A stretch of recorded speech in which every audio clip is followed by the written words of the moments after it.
இருக்க நீ பார்த்து விட்டே. பத்தினி பெண்ணின் பத்தியம் தேட ஓரிடம் ஓரிடம் வேர்த்து விட்டே.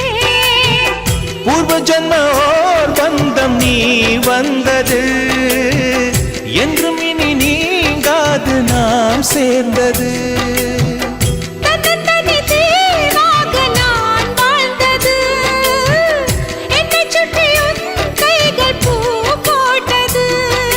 வெள்ளை மனசிலும் வெட்கச் சிரிப்பிலும் வாழ்ந்திருப்பேன். என் ஜன்னல் நிலவுக்கு என்னாச்சு? என் கண்ணில் பட்டு ரொம்ப நாளாச்சு. கண்கள் ரெண்டை உருட்டி மிரட்டி கொஞ்சுகின்ற அழகா, குங்குமத்தில் புரட்டி எடுக்க குண்டு மல்லி சரமா. மந்த மாருதம் உந்தன் மேனியில் பூத்திருக்கோ. என் ஜன்னல் நிலவுக்கு என்னாச்சு? என் கண்ணில் பட்டு